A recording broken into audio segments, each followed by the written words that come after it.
Mga ka-sports, mainit na usapan ngayon. Personal daw napili ni Coach CTC si Benny Boatwright bilang susunod na naturalized player ng Gilas Pilipinas. Goodbye Justin Brownlee na nga ba o si Jordan Clarkson pa rin ang sagot? At dagdag pa riyan, may malaking balita rin sa PBA dahil nagsalita na ang TNT management tungkol sa kinabukasan ni Bolbol. Alamin natin ang lahat ng detalye, kaya tutok lang hanggang dulo. Kung trip mo po ang itong content, paiwan ng follow at pa-subscribe na din. Tara po, simulan na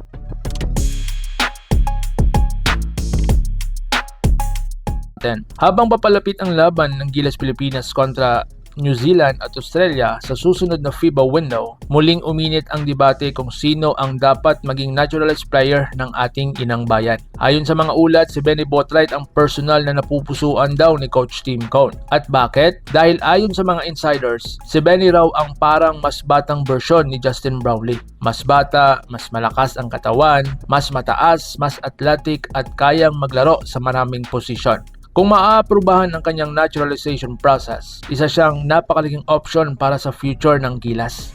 At para sa marami, ito raw ang long-term solution ng national team. So ngayon, Brownlee versus Clarkson versus Benny. Pero kung tatanungin ang fans, hati po talaga ang opinion. Option number 1 si Justin Brownlee. Dahil nga si Brownlee ay may chemistry na po sa team. Kilalang kilala niya ang system ni Coach Tim Cone na patunayan na rin niyang kaya niyang magdala ng Gilas sa malalaking laban. Isa siyang winner, leader at clutch performer. Option number 2 si JC or mas kilala nating Jordan Clarkson. Kung opensa ang pag-uusapan, ibang level ang hatid ni Clarkson. Kasi nga, natural, isa siyang NBA caliber scorer, kayang gumawa ng sariling tira, kayang mag-init anumang oras, at kayang sirain ang depensa ng kalaban. Kung gusto mong tapatan ang firepower ng mga Aussie at Kiwis, malaking sandata si Clarkson. Option number 3 si Benny Boatwright. Ito naman ang balance option. May size, may shooting, may rebounding, may inside-outside game. At dahil nga bata pa siya, pwede siyang maging naturalized player ng Gilas sa mas mahaba pang panahon. So dito naman tayo kay Kai Sotto, babalik na ba daw siya? Dagdag excitement pa rito ang pagbabalik ni Kai Jua at mas espesyal ito dahil Australia ang isa sa makakalaban. Alam naman natin na naglaro si Kai sa NBL Australia, kaya pamilyar siya sa estilo lang laro ng mga Aussie. Physical, mabilis, matitigas sa depensa. Ito ang perfect chance para ipakita ni Kai ang improvements niya mula Japan, Summer League exposure at international trainings. Kasama rin si Junmar Fajardo, AG Ido at posible si QMB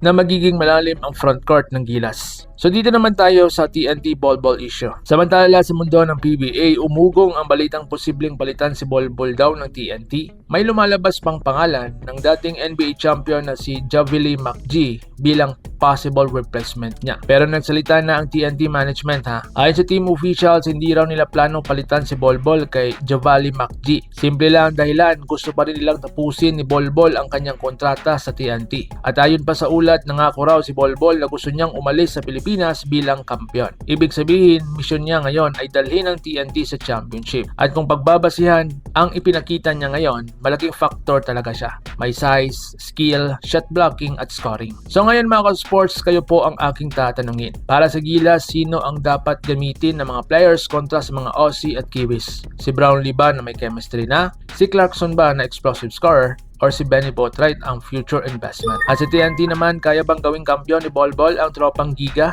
bago po siya umuwi? Comment your thoughts below at babasahin ko yan. Kung gusto mo pa ng latest Gilas updates, PBA balita at basketball analysis, like, subscribe at pindutin ang notification bell para updated tayo pareho sa mga ganitong uploads. Maraming salamat mga ka-sports. God bless. Ingat po kayo.